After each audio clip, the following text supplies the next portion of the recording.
शुरू अल्लाह का नाम लेकर जो बड़ा मेहरबान निहायत रहम वाला है। नून, कलम की और जो कुछ लिखने वाले लिखते हैं उसकी कसम कि ऐ पैगंबर सल्लल्लाहु अलैहि वसल्लम, तुम अपने परवरदिगार के फजल से दीवाने नहीं हो और बेशक तुम्हारे लिए बेइंतहा अजर है और यकीनन तुम अखलाक के आला मर्तबे पर हो। सो अनकरीब तुम भी देख लोगे और ये काफिर भी देख लेंगे कि तुम में से कौन दीवाना है। तहकीक तुम्हारा परवरदिगार उसको भी खूब जानता है जो उसके रास्ते से भटक गया और उनको भी खूब जानता है जो सीधे रास्ते पर चल रहे हैं। तो तुम झुटलाने वालों का कहा न मानना।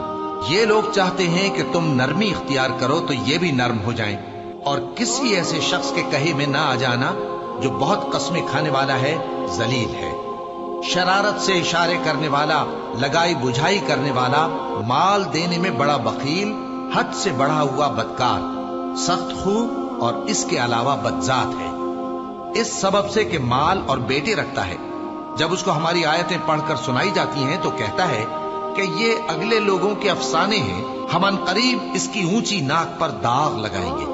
हमने इन लोगों की उसी तरह आजमाइश की है जिस तरह बाग वालों की आजमाइश की थी, जब उन्होंने कस्में खा खा कर कहा कि सुबह होते होते हम उसका मेवा तोड़ लेंगे और इंशाअल्लाह ना कहा। सो वो अभी सो ही रहे थे कि तुम्हारे परवरदिगार की तरफ से रातों रात उस पर एक आफत फिर गई, तो वो ऐसा हो गया जैसे कटी हुई खेती। फिर जब सुबह हुई तो वो लोग एक दूसरे को पुकारने लगे कि अगर तुमको काटना है तो अपनी खेती पर सवेरे ही जा पहुंचो।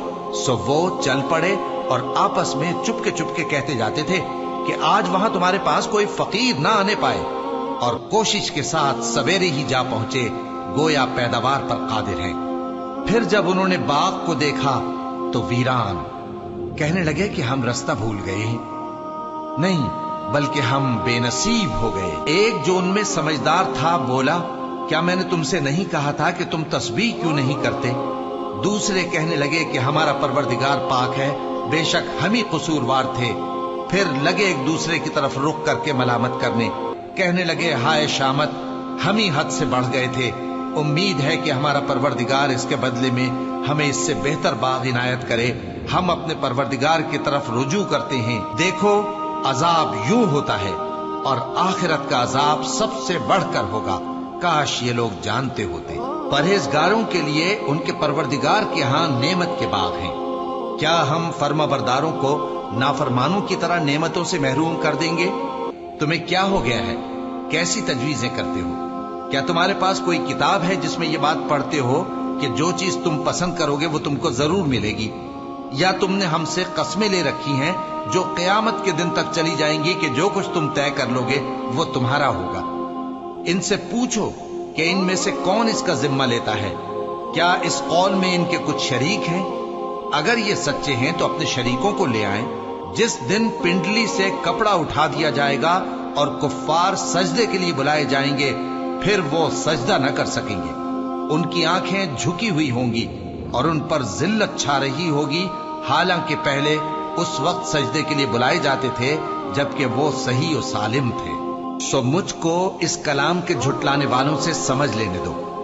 हम इनको आहिस्ता आहिस्ता ऐसे तरीक से पकड़ेंगे कि इनको खबर भी न होगी, और मैं इनको मोहलत दिए जाता हूं, मेरा दांव बड़ा मजबूत है।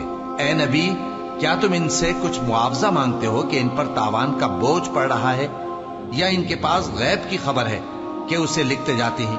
सो अपने परवरदिगार के फैसले का इंतजार किए रहो और मछली का लुकमा होने वाले यूनुस की तरह न होना कि उन्होंने अपने रब को पुकारा जबकि वो दिल ही दिल में घुट रहे थे। अगर उनके परवरदिगार की मेहरबानी उनको न संभाल लेती तो वो चटियल मैदान में डाल दिए जाते मजमूम हालत में। फिर उनके परवरदिगार ने उनको बरगुजीदा करके नेकूकारों में शामिल कर लिया।